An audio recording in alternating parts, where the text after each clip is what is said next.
Je suis heureux d'être chez vous ce matin pour célébrer ensemble avec vous les dieux, les seigneurs des seigneurs que nous venons d'adorer tout à l'heure et à qui nous nous sommes confiés.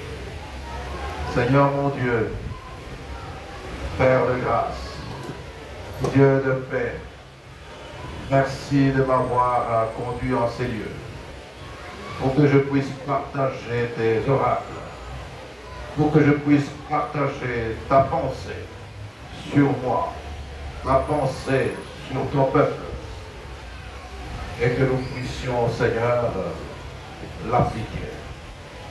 Merci d'être avec nous, Seigneur, et merci de m'utiliser comme un simple instrument par lequel tu vas toi-même communiquer avec ton peuple. Au nom de Jésus, j'ai ainsi prié. Amen. Amen. Peuple de Dieu, bonjour.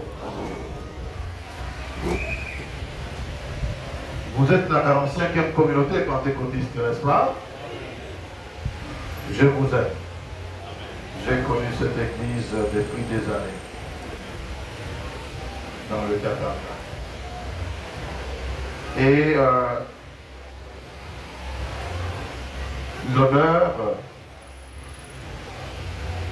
mes choix d'être invité dans cette église pour partager avec vous la parole du Seigneur. J'étais content. J'étais très content quand le pasteur Ilunga me l'a annoncé. Il m'a appelé au téléphone et il me l'a annoncé. En fait, j'attendais depuis longtemps prêcher dans cette église. Ça fait des années. Je crois que je lui avais dit une fois, je dis, mais il faut que je vienne prêcher une fois dans ton église quand même.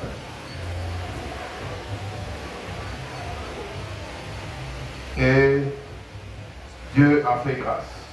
Le pasteur m'a dit, voilà, nous sommes en train de parcourir le livre de Néhémie. Et de tirer des enseignements de ce livre. Alors si tu veux bien nous accompagner justement dans ce parcours. J'ai dit ok, j'essaierai. J'essaierai avec la grâce du Seigneur, avec l'aide du Saint-Esprit. Je suis Jean Thibault. Je suis évangéliste missionnaire. Et je sers le Seigneur, ça va faire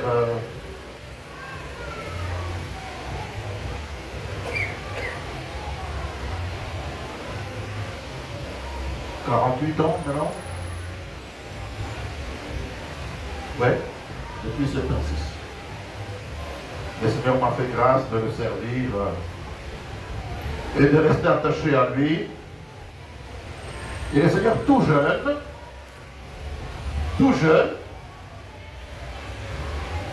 j'ai commencé à prêcher l'évangile, à évangéliser. Ça n'a pas traîné. J'ai accepté le Seigneur comme ça en 76. Et 3 mois après, j'ai commencé à prêcher. C'était venu trop tôt. Et pas prêcher dans les églises, non. Prêcher dans les rues.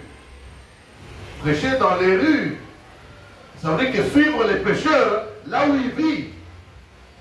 Sur la rue. Et lui parler de Christ. C'est une mission très difficile. À l'église, nous avons ceux qui ont déjà accepté le Seigneur. C'est facile. Mais dans les rues, vous avez affaire aux sorciers, aux vrais païens, aux vrais bandits. Et parfois, tu tombes sur quelqu'un qui t'insulte. Et tu acceptes. Et tu remercies. Et tu prends courage. Jusqu'à ce que mon église, l'enfance, qui était l'église catholique, m'a chassé. Elle m'a chassé en disant, frère Vano, je crois que tu as pris des allures hein, et que nous ne savons pas contrôler. Alors, est-ce que tu peux pas seulement partir comme ça, tu peux te réunir avec les autres frères dans les activités écuméniques. Parce qu'ici, chez nous, tu risques d'abîmer les membres. Je pensais que c'était un jeu. Je suis resté, j'ai résisté, parce que le frère avec qui je servais le Seigneur, c'était le frère Babaka, qui dirigeait la ligue à ce moment-là, au Katanga, au Shabbat. Il me dit, Vano, tu ne dois pas quitter l'église catholique, il faut que tu restes là, parce que nous avons besoin des témoins de Christ dans l'église catholique aussi. J'ai dit, je vais y rester. Je suis resté dans cette église catholique. J'ai servi le Seigneur dans cette église catholique pendant 3 ans. 3 ans de dur labeur. Vous voyez, vous qui connaissez, ceux qui connaissent les catholiques, allez, imaginez-vous quel tourment j'ai eu. Et je supportais. J'étais avec eux. Ils ont invoqué, ils ont prié Marie, ils ont prié Marie avec moi. Je n'ai pas quitté. Il y avait des prières qu'ils faisaient auxquelles je ne disais pas Amen. Il y avait des prières qu'ils faisaient auxquelles je disais Amen. Et j'étais avec eux.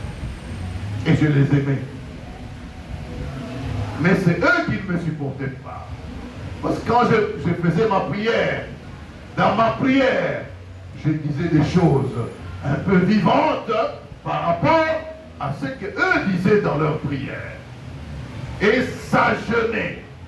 Ça commençait à créer un peu le feu dans les cœurs des participants et ça commençait à gêner les responsables de l'église. Et ils ont trouvé en moi un danger de vouloir détourner même les membres de l'église catholique. Il dit, frère Val, nous te respectons, nous t'aimons. Je sais qu'en toi, et ils ont commencé à appeler ça, je sais qu'en toi, tu as le renouveau charismatique. Moi, je dis, oui. Il dit, mais ce n'est pas possible. Est-ce que tu ne peux pas aller? Et je suis parti. Donc je suis membre de l'église méthodiste unie. Cette église qui m'a adopté depuis 1980.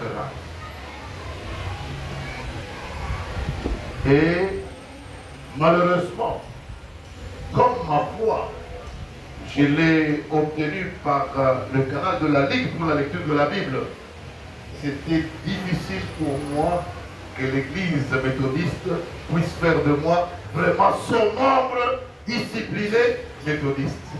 J'étais l'ami de toutes les églises. Parce qu'avec la Ligue, il fallait que j'aille implanter des cellules dans les différentes églises, etc. Alors me dire que voilà, parce que tu es méthodiste, tu restes avec nous, avec la discipline méthodiste, c'était difficile. Et c'est même difficile à ce jour. Et les évêques qui se sont succédés ont compris, ils ont dit non, celui-là, c'est un évangéliste. Ah, c'est bon. Et après, ils sont allés me consacrer évangéliste missionnaire. Tu es évangéliste missionnaire. Donc, même si tu vas travailler dans telle église, ils doivent savoir que tu es notre membre. Moi, je dis, ah, là, on se met d'accord. Là, on se met d'accord. Parce que les presbytériens pouvaient m'inviter quelque part. Telle église peut m'inviter quelque part. Il y avait même les kimbangistes qui m'ont invité. Alors, je ne veux pas dire parce que je suis méthodiste, je suis limité. Non. Ça, c'était une introduction juste pour me présenter. C'était ma présentation. Et je suis en même temps député national honoraire. J'ai été député national dans la législature de 2006 à 2011. Et puis, homme d'affaires, je l'étais. Je ne suis pas, mais je l'étais. Et puis j'ai travaillé longtemps dans l'aviation. J'ai eu à diriger aussi le Wabora Airways. je l'ai dirigé jusqu'à son expansion en 2011-2013. Et voilà, je suis dans la Bible maintenant. Nous sommes dans Néhémie. Je me suis dit, je prends mon morceau par où? Parce qu'ils sont en train de le parcourir. De parcourir ce livre de Néhémie. Je prendrai où? Alors on dit en Swahili que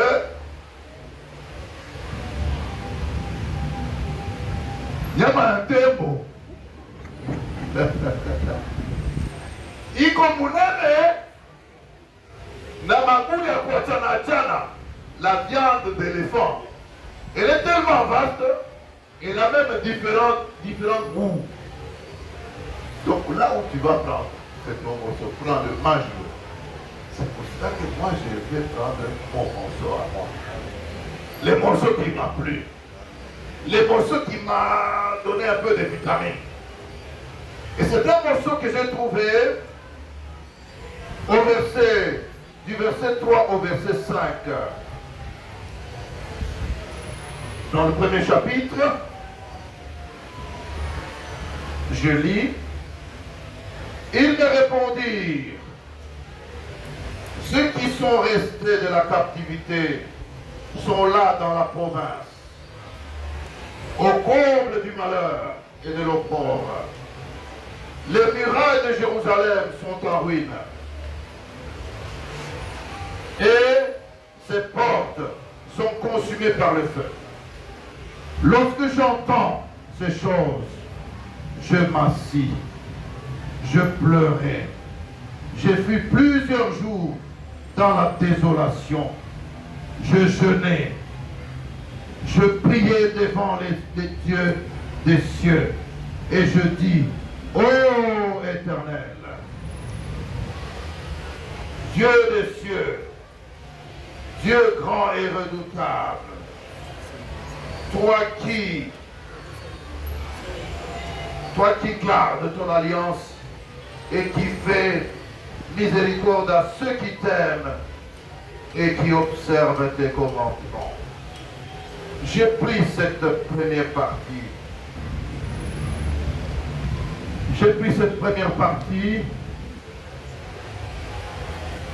Et je me suis dit, Néhémie, qui était en déportation, et qui apprend des mauvaises nouvelles sur sa ville, sur son pays, il a pris la résolution de revenir pour s'enquérir de la situation exacte. Oh, ça m'a interpellé. Est-ce qu'il y a encore des Congolais qui sont interpellés quand ils apprennent que leur pays est dans la situation où il est actuellement? Peut-être. Peut-être que moi je n'en connais pas, mais Dieu seul les connaît. Néhémie s'est dit, je dois retourner voir ce qui se passe. Et il est rentré. Il a commencé par rencontrer ses frères, ses amis, et il leur dit, qu'est-ce qui se passe à Jérusalem? Qu'est-ce qui se passe dans mon pays?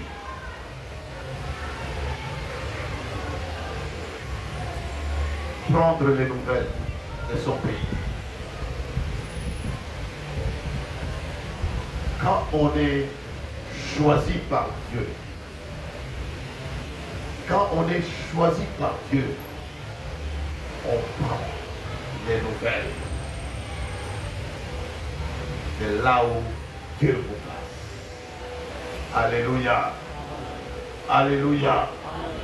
Quand on est serviteur de Dieu, quand on est choisi par Dieu, partout où Dieu vous place, la première des choses, prenez les nouvelles. C'est là. Prenez les nouvelles. de là où le Seigneur vous a placé. Dieu vous a placé en Israël, il vous a placé à Jérusalem. Prenez les nouvelles de là pour savoir qu'est-ce que Dieu veut que vous fassiez sur place. C'est pour cela que j'ai intitulé mon message, le thème d'aujourd'hui, par une déclaration, une citation que lui-même Néhémie a donnée. Et moi j'appelle « Lève-toi et bâtis ». Lève-toi et bâtis.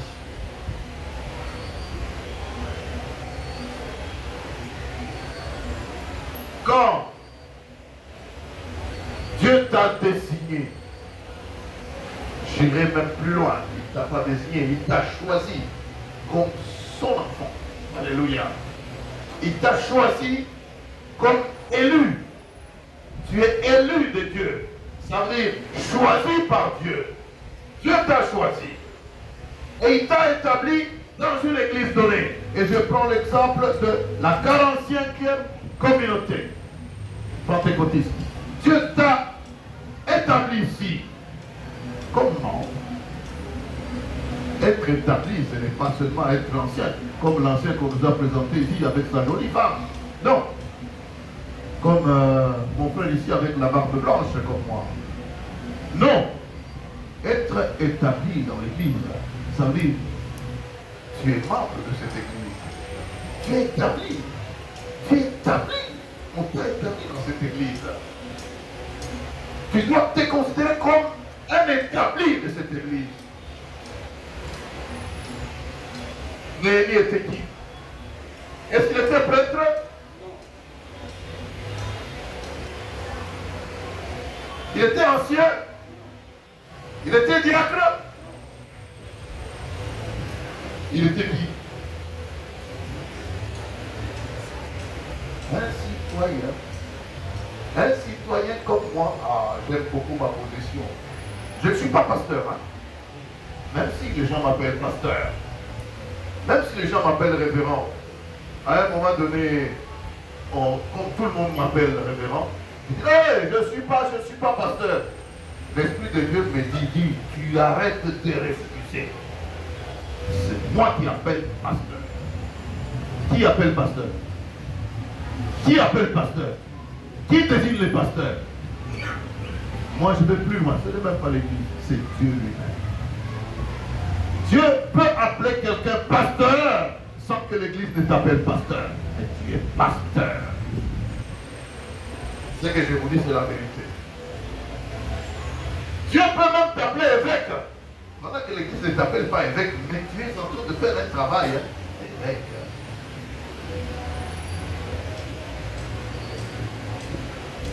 Et Dieu m'a dit, j'étais, il y a combien? Il y a 13 ans? Non, 16 ans. Dans l'église de Kiziamina, quelque part ici.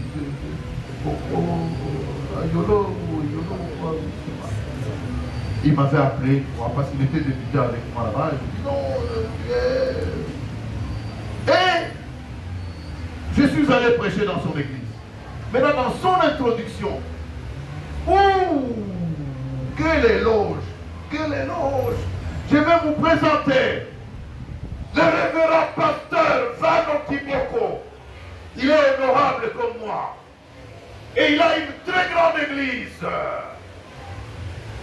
qu'il a construite à Lumbashi. Une très grande église qu'il a bâtie. Quand j'ai entendu ça, qui ressemblait à la fausseté, et je me suis appelé, j'ai dit, Seigneur, ce n'est pas ça. Il a pris la parole. Vous voyez comme j'étais assis là, le révérend prend la parole pour m'introduire et il a fait les éloges. Et là où j'étais resté assis, mon esprit n'était pas d'accord avec lui. Je dis, Seigneur, mais ce n'est pas vrai. Mais ce n'est pas vrai. Mais ce qu'il dit n'est pas vrai. Mais ce qu'il dit n'est pas vrai. Merci Seigneur, comme je suis dans la vérité, merci Seigneur de me donner la grâce de pouvoir rétablir la vérité. Est-ce que vous me suivez, peuple de Dieu? Et le Seigneur dit, il me répond tout de suite, avant que Kisiamina ne termine de parler. Il me dit, tu n'as rien à rectifier. Je dis, attends. Je n'ai rien à rectifier.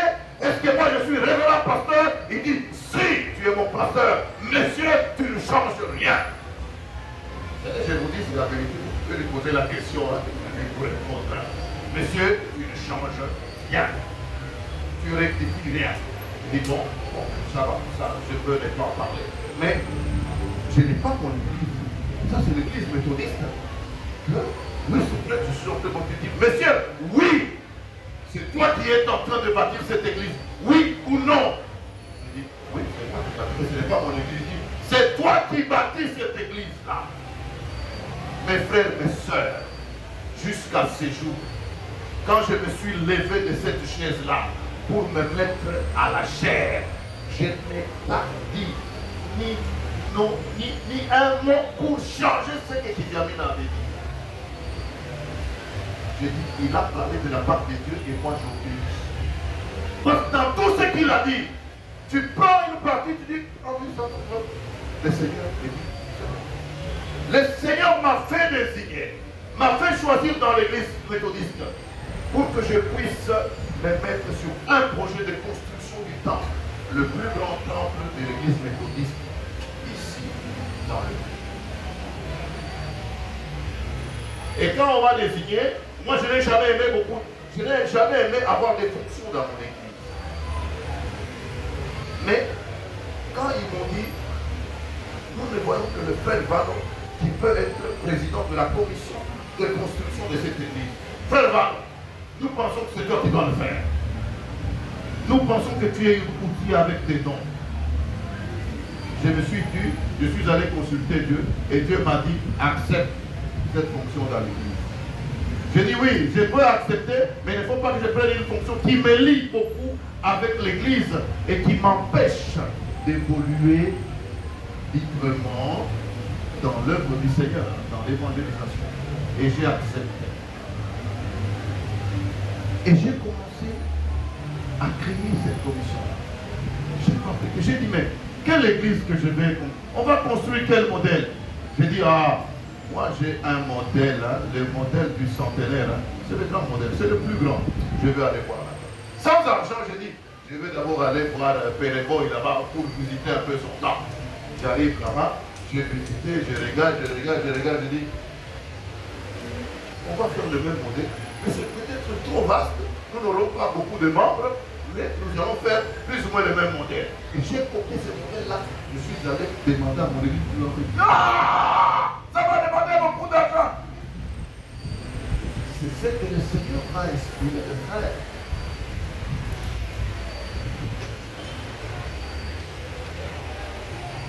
Nous étions en train de prier dans une autre paroisse comme des locataires. Comme des locataires. Notre culte devait commencer à 8h30, c'est terminé à 10h.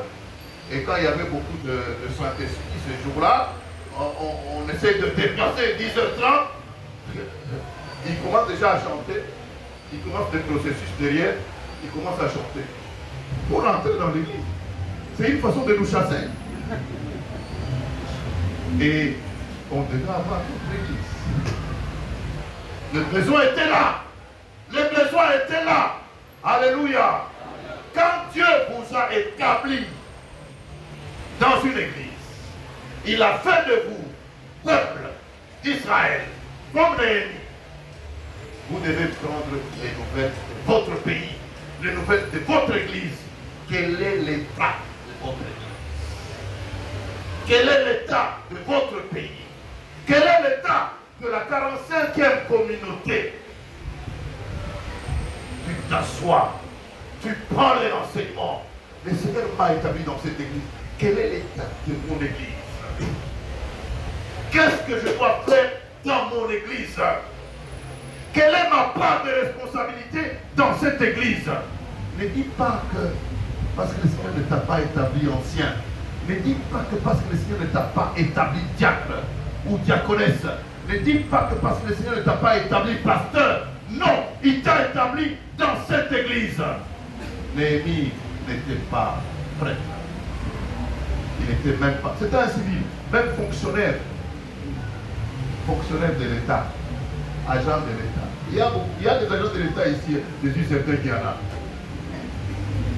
Néhémie était agent de l'État, fonctionnaire. Et vous savez, même quand il est arrivé comme ça, auprès du roi, le roi lui a donné une fonction de chanson. Pour faire quel rôle? Pour faire quel rôle? Hein? Nous tous les qu'on a Tchakula, Yamoufal. Ça veut dire, celui qui est chargé de goûter toutes les consommations du roi. La boisson, la nourriture, les chansons du roi. Autrement dit, comme moi à la maison, j'avais un domestique qui préparait ce que je dois manger. D'abord, il goûte pour savoir si je vais bien sentir, n'est-ce pas? Un peu ça, les chansons, c'est quelqu'un qui travaille aux côtés du roi pour faire un peu comme un serviteur, un serveur. C'était un fonctionnaire comme vous. Il n'était pas pasteur, il n'était pas prêtre. Quel est l'état? Je ne connais pas l'état de la 45e. Une fois, le pasteur m'a dit que on a un projet de construire une église, etc. Il m'avait dit ça en passant une fois. Alors je me suis dit, pourquoi ne pas parler aussi de cette mission aujourd'hui, à l'image de Néhémie. Néhémie, il rentre. La première des choses, se renseigner, faire l'état des lieux. Tu prends les informations du lieu. Est-ce qu'il y a ceux qui s'intéressent ici à l'église pour faire l'état des lieux de cette église? Est-ce que vous avez déjà fait l'état des lieux?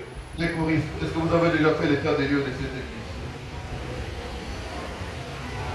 Vous êtes en train de parcourir là, les livres de Néhémie. Commencez d'abord par faire l'état des lieux, comme Néhémie, de cette église, la 45e, ici, à Kinshasa. L'état des lieux de votre église. Est-ce que c'est vrai ce que le pasteur m'avait dit un jour? Il dit, nous avons le projet aussi de construction de l'église. Est-ce que c'est vrai? Est-ce que c'est vrai? Oui. Oh, il y a seulement deux personnes qui ont répondu, un ancien et un chef de chorale. Les membres n'ont rien dit. Est-ce que c'est vrai? Oui. Et même les membres qui disent oui, ce sont seulement ceux qui sont ici devant. Mais je n'ai rien entendu là-bas. Dans la foule, je n'ai rien entendu. Ça vous concerne. Mon frère, ma soeur, même si tu me regardes mal, même si tu m'interprètes mal, ça te concerne. Amen. Il y a un serviteur de Dieu dans Esdras, hein, le voisin de Néhémie, n'est-ce pas? Esdras, qui est rentré, lui, avant Néhémie. Il est rentré, on parle d'une quinzaine d'années, 13 ans, quelque chose comme ça. Et après, Néhémie est venu. Esdras a eu à un moment donné des hésitations. Un Lévitique, le sacrificateur, je crois que c'est Escanidia ou c'est Escanidia, qui lui dit, écoute, Esdras, cette affaire te concerne. Cette affaire te regarde. Toi qui me regardes mal dans l'assemblée, cette affaire de ce temple te regarde. Ça te concerne. Parce que Dieu t'a établi dans cette église pour une mission. Et cette mission-là commence d'abord par un état des lieux que toi-même tu dois faire à l'image de Néhémie.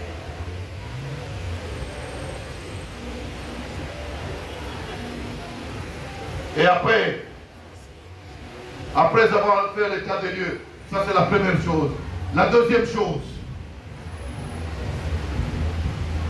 il a commencé à prier, à pleurer. Il a pleuré. Parce que l'état de Dieu l'a touché, l'a chagriné.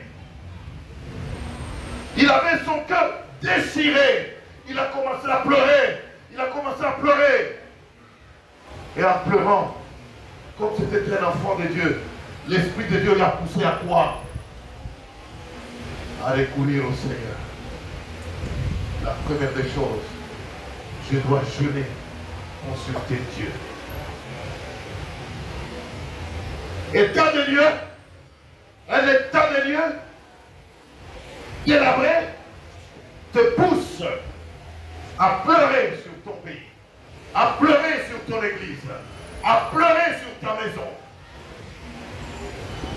et à jeûner et prier parce que tu dois consulter Dieu, tu dois partager avec Dieu.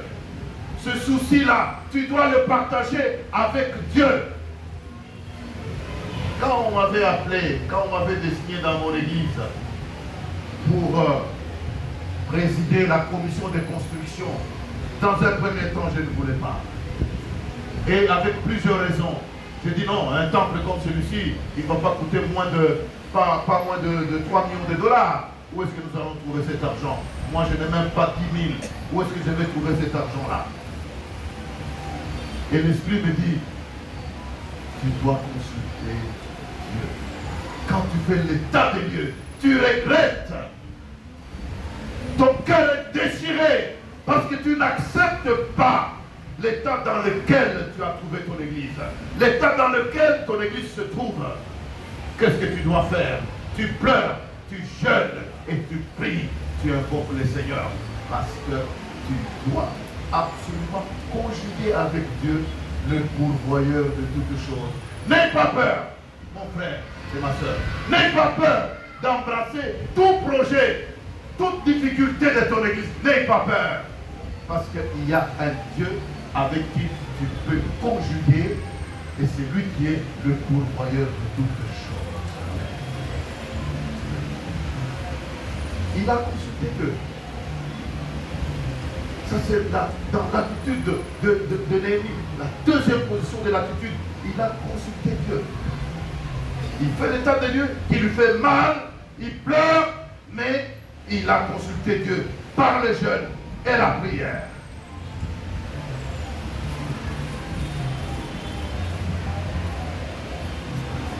Troisième attitude. Troisième élément d'attitude. Après avoir consulté Dieu, il jeûne et il prie. Il montre l'attitude à son chef. Et son chef qui lui dit, pourquoi tu as un visage comme ça? Pas comme d'habitude. Mais pourquoi tu as un visage renformé comme ça? Comme si tu étais malheureux.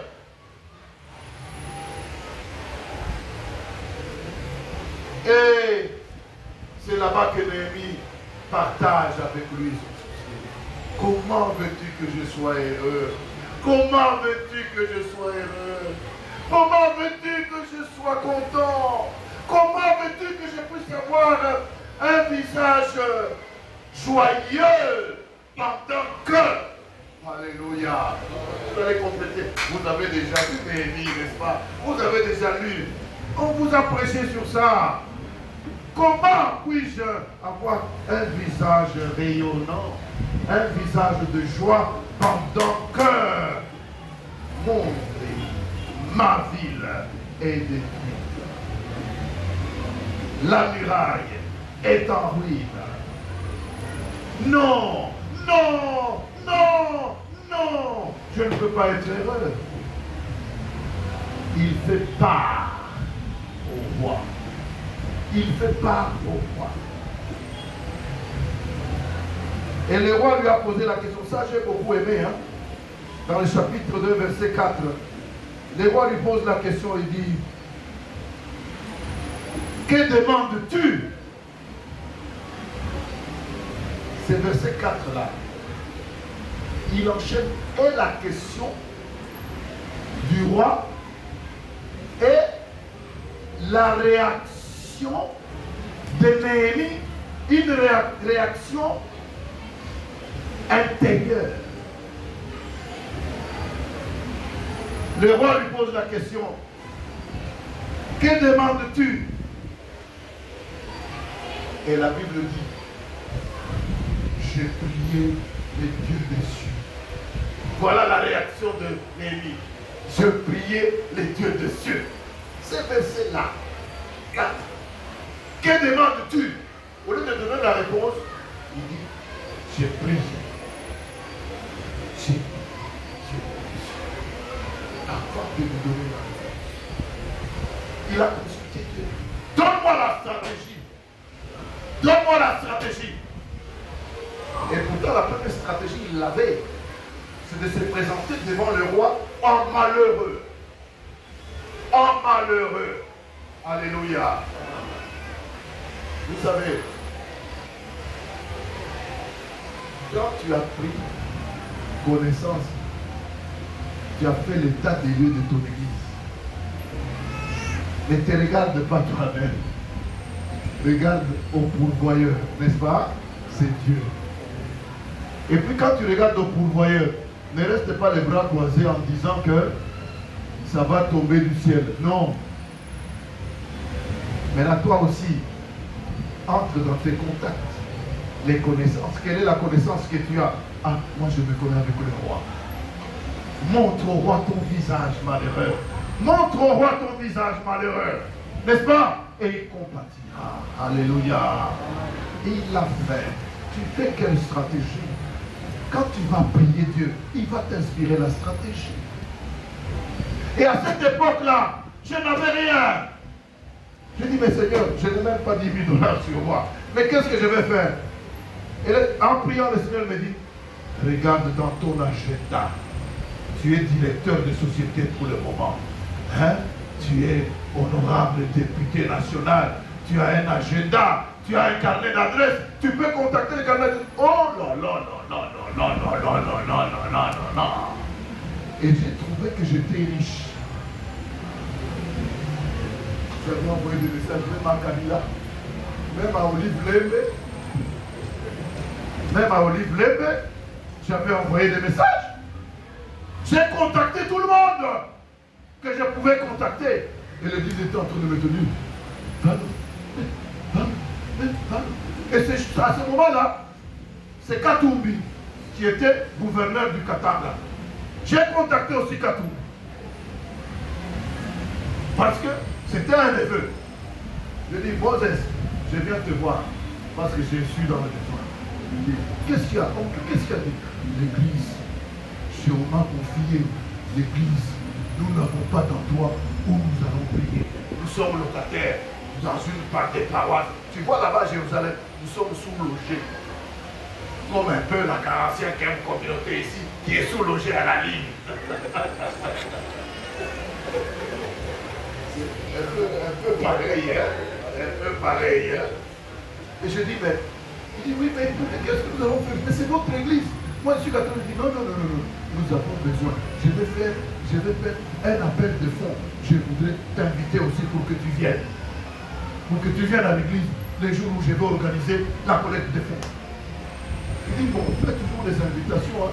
Même si je ne viens pas, je vais faire la représentation. On arrive le jour de faire la collecte de fonds. Je l'avais invité. Il a envoyé, tous les ministres provinciaux sont venus à l'église. Sauf lui-même. J'ai fait la collecte de fonds. Chaque ministre a donné. Chaque ministre provincial a donné. Un mois après, maintenant, j'ai dit à l'église, tout ce que je pouvais dire à l'église, l'église l'acceptait. L'évêque disait, fais ce que tu peux. Fais tout ce que tu peux. Et je dis, on va organiser la pose de la première pierre. N'est-ce pas? Ah, on n'a pas l'argent pour organiser tout ça.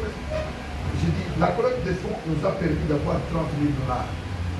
Mais avec ça, nous pouvons organiser la cérémonie et acheter peut-être quelques camions de sable, de gravier et avec quelques moellons, on peut acheter.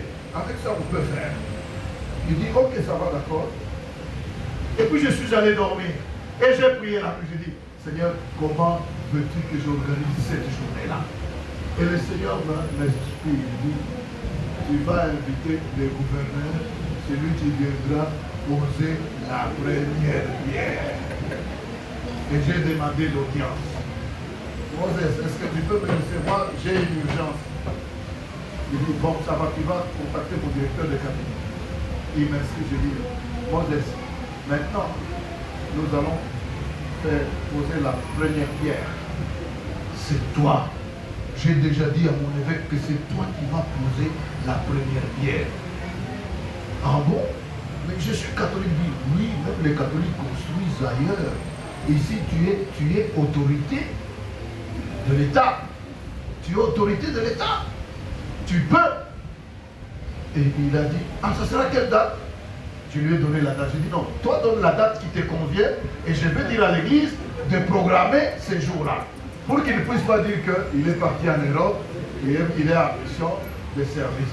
Il a donné sa date et nous l'avons programmé. Et ces jours-là, j'ai dit à l'évêque,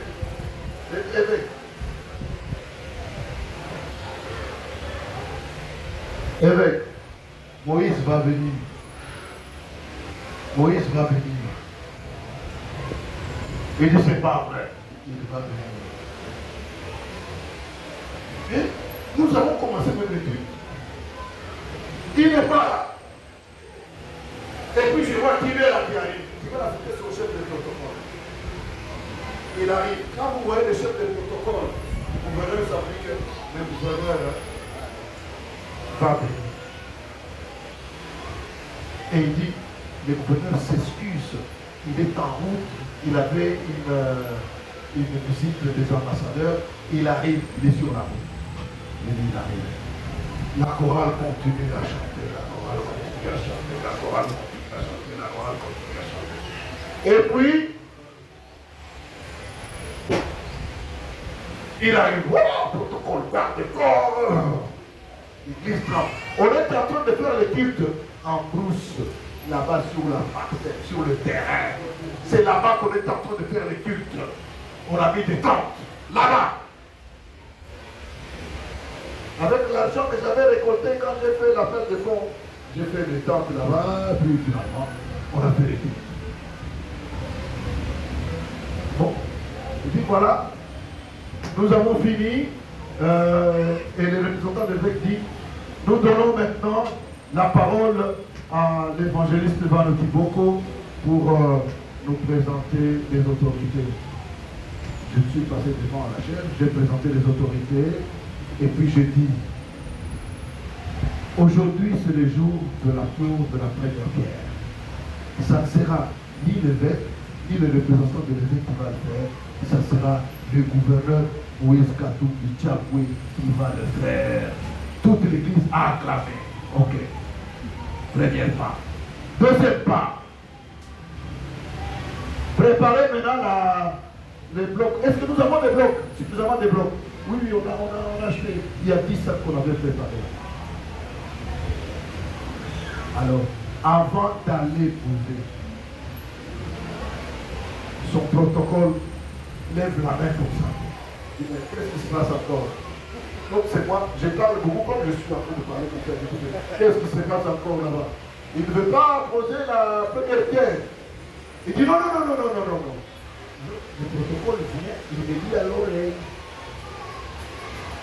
Je dis non, ça, tu ne peux pas me dire à l'oreille. Parle à l'église. Il dit, le gouverneur vient de dire qu'il offre pour l'église 5000 sacs de ciment pour commencer déjà la construction, la fondation de cette église. Mes frères, vous connaissez 5000 sacs de ciment?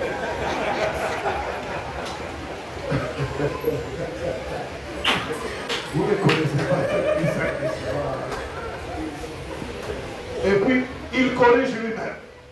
Il dit, ce n'est pas le gouverneur qui donne les 5000 sacs. C'est Moïse Katumbi Tchapoué qui donne. Ce n'est pas le gouverneur. Donc ne confondez pas son don avec le gouvernorat. ce n'est pas l'État congolais qui donne, mais c'est lui-même la personne de Katumbi qui donne ce message.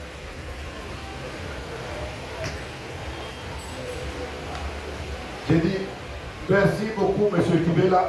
Je demande à l'évêque de prier pour M. Katumbi, pas le gouverneur, pour M. Katumbi. Et il s'est mis debout, il a prié. Et nous sommes allés poser la première pierre. Nous étions dimanche. Vous savez, mardi, pas lundi, mardi, les tracts des ciments ont commencé à aller sur le terrain en brousse là-bas pour déposer les sacs de ciment. Il fallait qu'on cherche un endroit pour aller cacher ces sacs-là. Parce que ça ne pouvait pas rester en brousse. Mes frères, je ne vais pas aller dans les détails.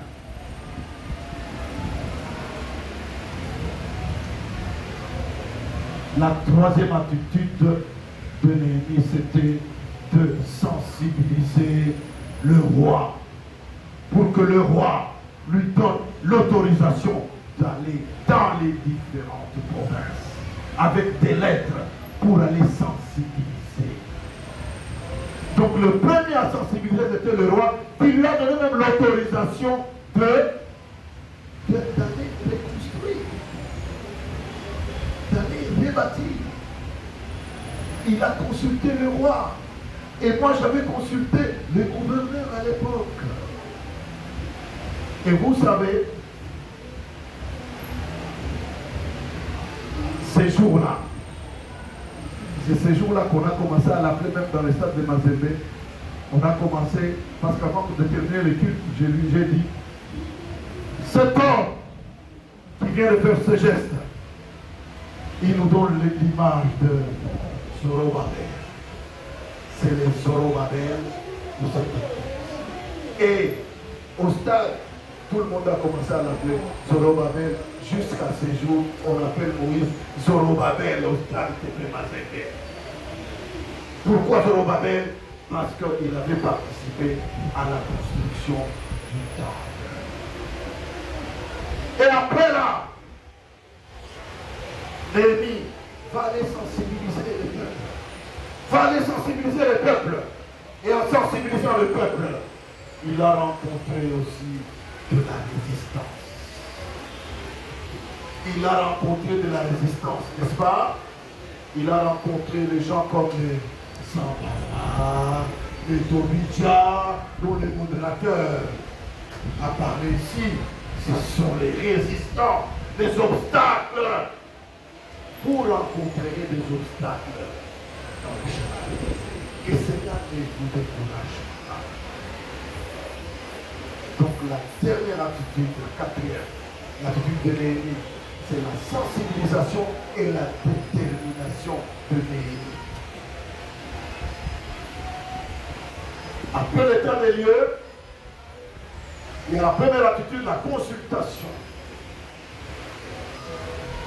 de Dieu, le conjuguer avec Dieu, l'implication du roi, la sensibilisation du peuple et la détermination. Parce que sans la détermination, tu cèdes aux attaques de Sabala, aux attaques de Toubidja. Peuple de Dieu, je veux écouter mon message ici, en ne parlant pas d'autres détails. Qu'est-ce que tu sens dans ton cœur pendant que je parle?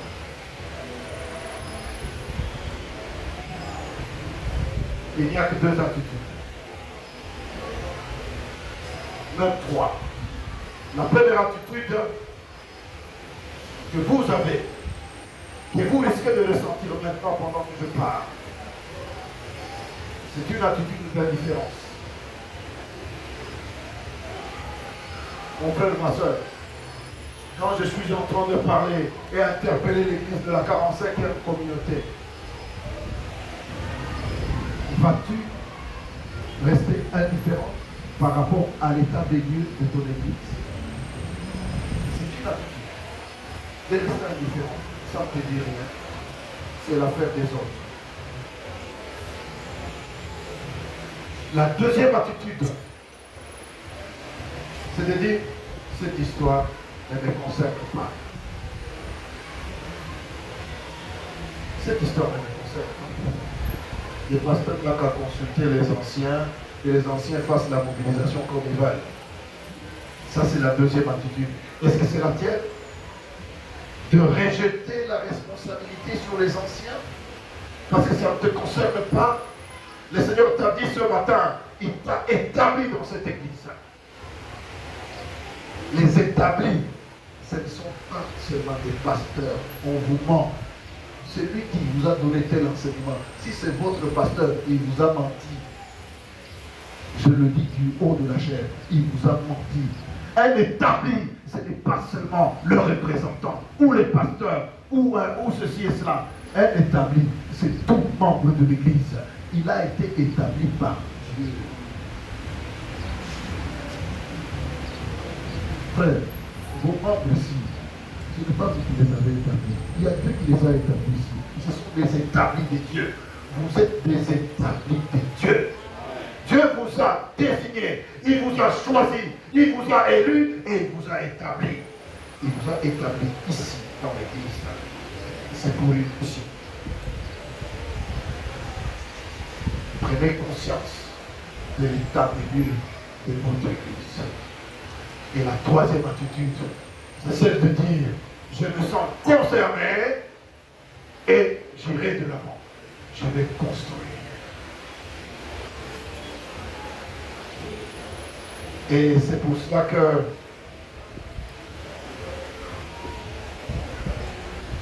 Néhémie dira au peuple de Dieu au chapitre 2, verset 18, lèvons-nous et bâtissons. Et moi je te dis ce matin, lève-toi et bâtis l'église. Lève-toi, mon frère, ma soeur, lève-toi et bâtis l'église parce que c'est ta mission. Nous nous lèvons. Et